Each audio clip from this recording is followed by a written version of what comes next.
इसे चमत्कार कहें या हाथ की सफाई, यही वो हथकंडे हैं जिन्हें दिखाकर अधिकतर बाबा अपने धंधे की शुरुआत करते हैं। चमत्कारों को धर्म या फिर ईश्वर से जोड़कर इस तरह से पेश किया जाता है कि लोग आसानी से प्रभावित हो जाते हैं और फिर शुरू होता है ठगने का सिलसिला।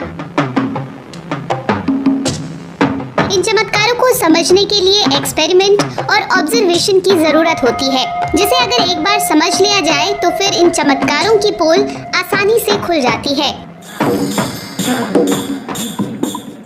बिना टूटे नारियल से खून या फिर फूल निकालने में बाबा लोग काफी माहिर होते हैं, लेकिन ये होता कैसे है, चलिए जानते हैं। नारियल के पिछले हिस्से में 3 छेद होते हैं, जिनमें से एक छेद काफी सॉफ्ट होता है। इस छेद के जरिए फूलों की कलियों को नारियल के अंदर डाल दिया जाता है और इसे बंद कर दिया जाता है। नारियल के अंदर की नमी की वजह से कलियां खिल जाती हैं, इसलिए जब नारियल को तोड़ा जाता है तो अंदर से खिले फूल निकलते हैं।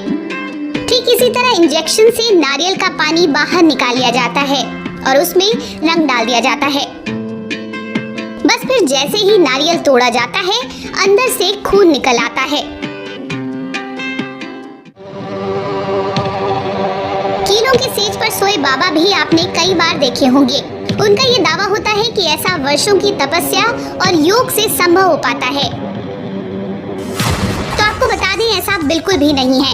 ये इसलिए हो पाता है क्योंकि हर कील पर समान भार डालने से ये चुभती नहीं। अगर किसी का वजन 60 किलो है और वो 1500 से 1600 किलो पर अपना वजन डाले, तो हर कील पर 35 से 40 ग्राम वजन पड़ेगा, जो कि ज्यादा नहीं है। कीलों के बेड पर सोते समय बाबा पूरा भार इस पर नहीं डालते, बल्कि साइड में हाथों पर डालते हैं। लेटने के बाद ही वो अपना हाथ हटा लेते हैं। अगर कीलों की संख्या कम कर दी जाए तो ये चुभ सकती हैं, लेकिन ज्यादा कीलों की वजह से चुभती नहीं।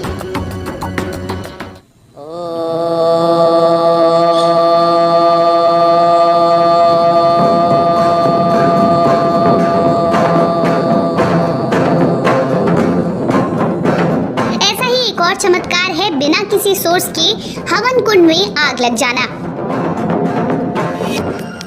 इस चमत्कार के पीछे छिपा है केमिकल रिएक्शन, जिसके लिए जरूरत है पोटेशियम परमैंगनेट और ग्लिसरीन की।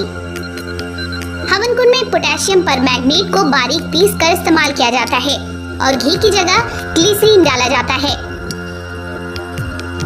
पोटेशियम परमैंगनेट में ऑक्सीजन की मात्रा बहुत ज्यादा होती है और ग्लिसरीन एक कार्बोनिक कंपाउंड है। दोनों के मिलने पर एक्सोथर्मिक रिएक्शन होता है, जिससे इतनी गर्मी निकलती है कि कुछ ही देर में आग लग जाती है।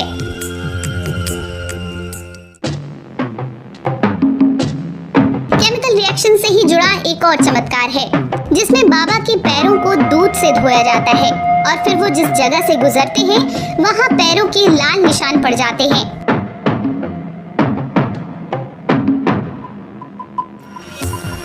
इसके पीछे छिपी है हल्दी और चूना।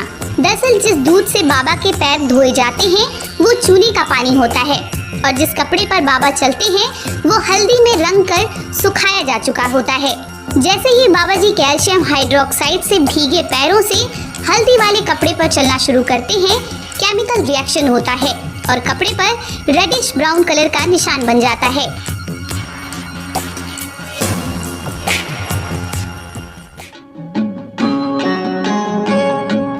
विश्वास करते करते लोग मान बैठते हैं कि वो कुछ भी कर सकते हैं, क्योंकि उनमें अपार शक्तियां होती हैं, जैसे कि बल्ब का शीशा खा लेना।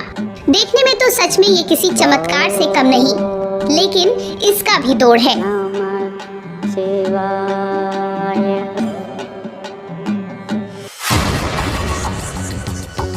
बल्ब जिस शीशे से बनता है वो होता है सोडियम कार्बोनेट, यानी कि कपड़ा धोने वाला सोडा। अगर बल्ब के शीशे को पीस दिया जाए तो ये सोडियम कार्बोनेट और सिलिकॉन डाइऑक्साइड बन जाता है। ये दोनों ही शरीर के लिए नुकसानदायक नहीं होते। इस चमत्कार से पहले और बाद में बाबा जी केला जरूर खाते हैं, जो उनके गले में एक प्रोटेक्टिव लेयर बना देता है। इसका ये फायदा है कि जब शीशे को पीस कर खाया जाता है तो ये गले या फिर शरीर में नुकसान नहीं पहुंचाता। तो तो ऐसे किसी भी चमत्कार पर विश्वास करने से पहले इसके पीछे छिपे तथ्यों को जानने की कोशिश जरूर करिए और ऐसे किसी भी अंधविश्वास से बचिए। Report news and science.